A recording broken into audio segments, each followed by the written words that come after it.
Something is walking across this planet. Its skin is a mirror. Its shadow is longer than a skyscraper. And it has been walking without stopping for its entire life. This is Mercury. Noon here melts lead. Midnight, a few hours later, is colder than anywhere on Earth. There is no air to breathe and no water to drink. And yet right now, something might be alive out there, built by the same laws of biology that built you. Every space agency on Earth will tell you Mercury is dead. They are almost certainly wrong. Stay with me for the next 12 minutes because we are about to build, piece by piece, from real physics and real biology, the most alien life form you have ever seen. And by the end, it is going to change how you see your own planet. Watch. But first, you have to understand just how hostile this place is because the rules are everything. Life does not get to choose its world. The world dictates what life must become. So here are Mercury's rules. Rule 1. A single day, one sunrise to the next, lasts 176 Earth days. Read that again. On Mercury, the day is longer than the year. The sun crawls across the sky so slowly you could walk faster than it moves. Rule 2. Because that day is so long, the sunlit ground bakes to over 400 degrees while the night side, with no air to hold any warmth, plunges to nearly minus 200. And Rule 3. There's almost no atmosphere at all, no blanket of air, which means no protection from radiation, from the sun's fury, from the constant rain of tiny meteorites. Any life here has to solve all three of these at once, and the very first solution is the most elegant. If the day is deadly and the night is deadly, then you simply never stand still in either one. Meet the first Mercurians. I call them the Twilight Walkers. Between the killing heat of day and the killing cold of night lies a thin, moving band of survivable temperature, the Twilight Zone. It is the one place on the whole planet that is neither oven nor freezer. But there is a catch, and it is a beautiful one. That safe zone is always moving, creeping around the planet as Mercury slowly turns. So the walkers can never stop. To stay alive, they must migrate endlessly, forever chasing the dawn around their entire world, one patient step at a time. An animal that walks its whole life and never arrives, circling the planet on a 176-day loop, staying always in the gentle light. Their bodies are mirrors, reflective shells that throw the sun's heat away. Their legs are long and insulated, lifting them off the scorching ground. They are grazers, gentle giants of the Terminator. And they are not alone out here. Because where there is a herd, something is always watching. But before the hunters, you have to ask the simplest question of all. In a world like this, what does anything even eat? Forget sunlight. On Earth, almost every living thing runs on it through photosynthesis. But on Mercury, first principles offer something Earth never could. A colossal difference in temperature. Remember, the sunlit side is 400 degrees, the shadow side is frozen, and here is a law of physics you can build a whole biology on. Whenever heat flows from something hot to something cold, that flow is energy, and energy can be harvested.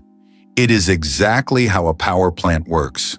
So imagine a creature rooted to the spot on the twilight line, with one side a brilliant mirror facing the sun, soaking up heat, and the other side kept in frozen shadow. Heat pours through its body from the hot side to the cold side, and it skims off that river of energy to live. It does not eat sunlight. It does not eat other creatures. It eats the difference between hot and cold. We call it thermosynthesis, and while it is exotic, it breaks no laws of physics whatsoever. These are the plants of Mercury, and they are what the walkers graze upon. But the real oases, the richest gardens on the whole planet, are hiding somewhere you would never think to look, in the dark. Now here is a fact about Mercury that sounds like a mistake. The closest planet to the Sun, this world of fire, has ice, real frozen water. It hides at the bottom of deep craters at the poles, craters so deep and so precisely angled that sunlight has never once touched their floors in billions of years. Permanent shadow, eternal cold. Pockets of ice on the doorstep of the sun. And on Earth, wherever we find water and energy in the dark, we find life. Around volcanic vents at the bottom of our oceans, in total darkness, entire ecosystems thrive with no sunlight at all. They feed on chemistry itself, on minerals and heat leaking from the planet. So picture those shadowed Mercurian craters. Ancient ice, faint warmth seeping up from the rock below, and clustered around it, glowing softly in the dark. Gardens of chemical life. Bioluminescent, patient, sealed away from the deadly surface. These frozen craters would be the rainforests of Mercury, the most precious real estate on the planet, life clinging to the one thing every living thing needs. And with gardens this rich, evolution guarantees one more thing. Something will come to hunt. Every garden has its serpent, every herd its hunter. On Mercury, a predator faces a savage problem. Speed makes heat. Run too hard in the open, and the exertion, plus the sun, would cook you alive from the inside. So a Mercurian hunter cannot be a marathon chaser like a wolf. It has to be an ambusher, something that waits motionless in a pool of cold shadow behind a crater rim, its dark upper body hiding it against the black sky, its mirror underside shielding it from the ground's heat.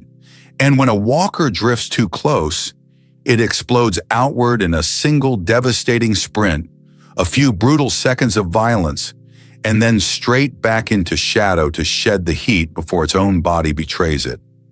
Life and death on Mercury measured not in stamina, but in seconds and in shade. Predators and prey, gardens and grazers, an entire web of life, all balanced on that thin moving line of twilight. But the surface is only half the story. Because the safest place to live on Mercury, it turns out, is to never go up there at all. Go down. Just a few feet below Mercury's surface, the insane temperature swings of day and night vanish completely. Dig down, and the rock settles into one steady, survivable temperature, shielded from radiation, from meteorites, from the sun entirely. Underground is the calmest place on the whole planet, and Mercury has a secret that makes this even better. It has an enormous iron core, far larger for its size than any other planet. Mercury is essentially a giant ball of metal with a thin, rocky skin. That means the rock is packed with minerals and metals, and on Earth, we have life that eats exactly that. Rock-eating microbes, chemolithotrophs, that pull their energy straight out of iron and stone, living miles underground with no sun, no oxygen, nothing we would call food.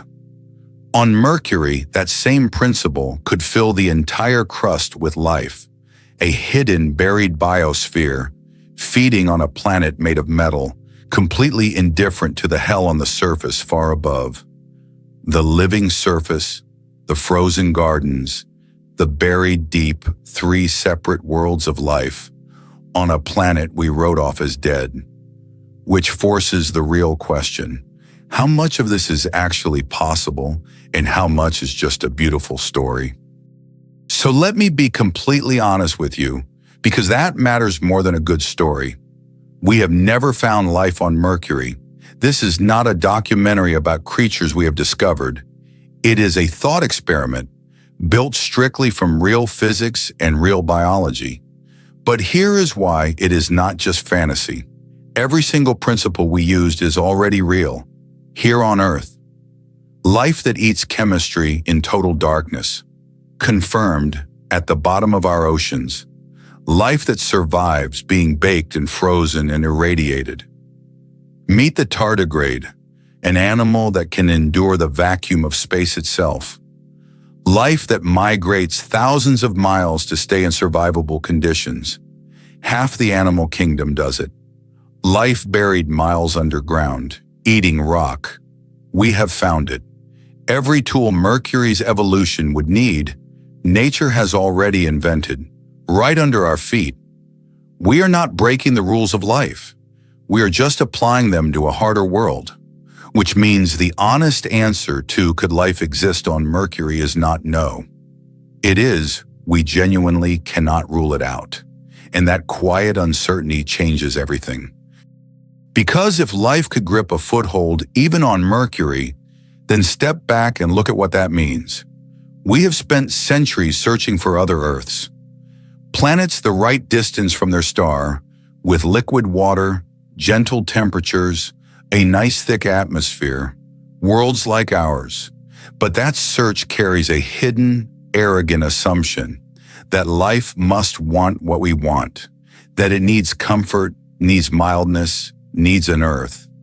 Mercury quietly shatters that. If evolution can build a living world out of fire and ice and metal and shadow, then life is not a fragile exception that needs everything to be perfect. Life is a force that grips any crack where energy flows, however hostile, and suddenly the universe transforms. All those millions of worlds we dismissed as dead, too hot, too cold, too strange, become maybes. The cosmos stops looking like a vast empty desert with one lucky oasis and starts looking like it might be quietly, stubbornly, teeming. We were not looking for life in the wrong places. We were looking for the wrong kind of life. And here is the twist that turns this all back on you. For a Mercurian, if one could ever think, our Earth would be the alien world. Imagine trying to explain our life to them. We are so fragile that a few degrees too hot or too cold can kill us. We must breathe constantly or die in minutes. We are soft and unshielded, and we would boil on their day side or freeze on their night. To them, we would be the impossible creatures, clinging to a bizarre world of thin air and endless mild weather. Everything you think of as normal, the breathable sky, the gentle sun, the water you drink without thinking, is not the default setting of the universe. It is a rare and delicate miracle, one specific answer among countless others. Mercury doesn't just teach us about Mercury, it holds up a mirror. And in it, your comfortable little world, the one you have never once thanked for existing, is the strangest, most improbable planet we know of. Picture that walker one more time, alone on the Terminator, mirror skin burning with reflected sunlight, taking one more slow step into the dawn it will chase for the rest of its life. None of this is confirmed. All of it is possible, and every piece of it was built from the same simple, relentless rule that built you. Life does not ask for permission or for comfort. It asks only for one crack where energy flows downhill, and given enough time, it pours in. Mercury was the easy case, a world of heat and cold and not much else. Next, we go to the planet next door, and it is so much worse. Crushing pressure that would flatten you in seconds. Clouds made of acid, a sky on fire. And if life can find a foothold even there, on Venus, you are going to have to ask yourself what exactly would it take to stop it. So tell me, what do you think survives a place like that? Put your guess in the comments and subscribe to First Principles Talk because we're going there next.